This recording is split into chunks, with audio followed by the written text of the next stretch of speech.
Hi guys, இந்த வீடியோவில் இதை பற்றி பார்க்க போகிறோம் அப்படின்னு பார்த்தீங்கன்னா, நான் வெக்கேஷன்லாம் முடிஞ்சு திருவனந்தபுரத்துலேருந்து துபாய்க்கு வரும்போது எடுத்த வீடியோ தான் இது.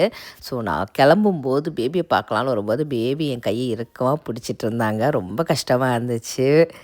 விட்டுட்டு வர மனசில்லை தான். ஆனால் ரியாலிட்டி என்னென்னா, எங்களோட ஃப்ளைட்டுக்கு அப்புறம் அவங்களும் குவைட்டுக்கு போகிறாங்க. ஸோ ஒரே நாளில் 2 பேருமே ட்ராவல் பண்ண போகிறோம். சியா பேபி கூட வெறும் 4 டேஸ் தான் நான் டைம் ஸ்பெண்ட் பண்ணேன். ஆனால் அந்த பாண்ட் வந்து வேறு லெவல். என்னை பார்த்தாலே அவள் சிரிச்சுட்டு என்னை தூக்கிக்கோ அப்படின்னு சொல்லிட்டு ரியாக்ட் பண்ணுவாள். இப்போ சியா பேபியை தான் ரொம்ப மிஸ் பண்ணுறேன்.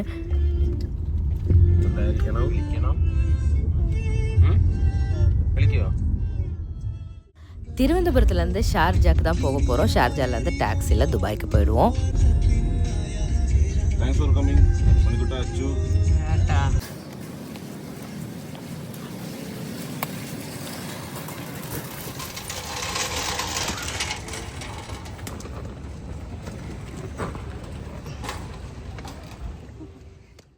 என்னோட பிரதர் இல்லாவும் என்னோட கசின் பிரதரும் வந்து எங்களை ஏர்போர்ட்டில் ட்ராப் பண்ணாங்க. பேபி நல்ல தூக்கத்தில் இருந்தாங்க.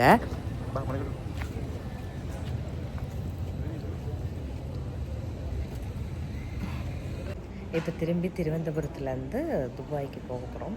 Thiruvananthapuram to Sharjah. ஸோ இப்போ லான்ச்சில் வெயிட் பண்ணிகிட்ருக்கோம். கொஞ்சம் சாப்பிட்டுட்டு அப்படியே போனால் கரெக்டாக இருக்கும். ரொம்ப கஷ்டமாக இருக்குது. வெறும் ஜஸ்ட் ஒரு 10 டேஸ் தான்.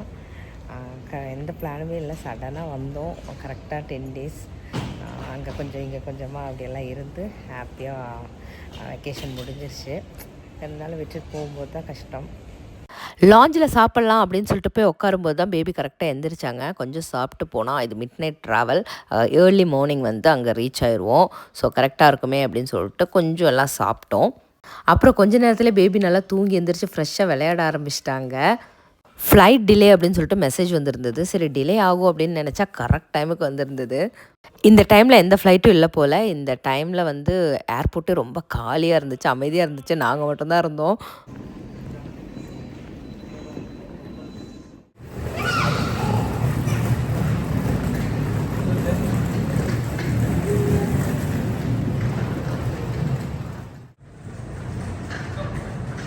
Hi Chinja, bye.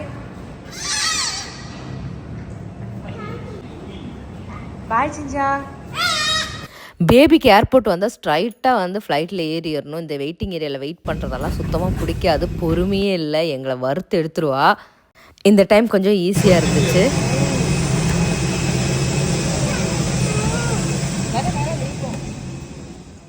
நாங்கள் தான் லாஸ்ட்டுன்னு நினைக்கிறேன். ஏறி உட்காந்ததுமே ஃப்ளைட் எடுத்துட்டாங்க. ஏறி உட்காந்ததுமே குழந்த வந்து வரைய ஆரம்பிச்சிட்டா.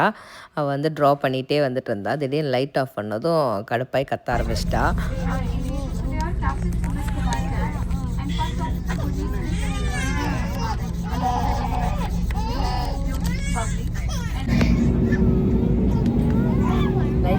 லைட் ஆன் ஆக்கா நிற்கு.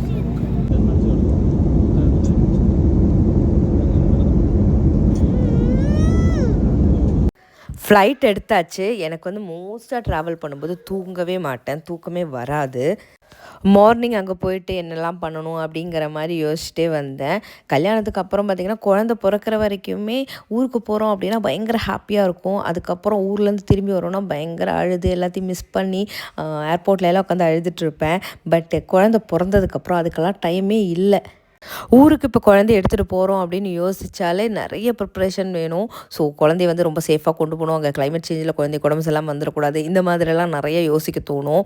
அதில் ஹாப்பினஸ்ஸே இருக்காது. சரி திரும்பி வரும்போது எல்லாத்தையும் மிஸ் பண்ணுவோம், கஷ்டம் இருக்கும். ஆனால் அதை வந்து ரியாக்ட் பண்ண முடியாது. ஏன்னா நாம் அழுதுட்டு உட்காந்துருந்தா குழந்தையா இருப்பாதுப்பா அப்படிங்கிற மைண்ட் செட்டில் வந்து இதான் மெச்சூரிட்டின்னு நினைக்கிறேன். ஸோ அதுக்கெல்லாம் வந்து டைமே இல்லை. அதெல்லாம் ஓரம் கட்டி வச்சுட்டு ஐயோ வீட்டுக்கு வந்து நெக்ஸ்ட் என்ன பண்ணணும் அப்படிங்கிற மாதிரி யோசிக்க ஆரம்பிச்சிட்டேன். ஃபைனலி ஷார்ஜா ரீச் ஆயிடுச்சு. ஷார்ஜாலேருந்து டாக்ஸியில் துபாய்க்கு வந்தோம்.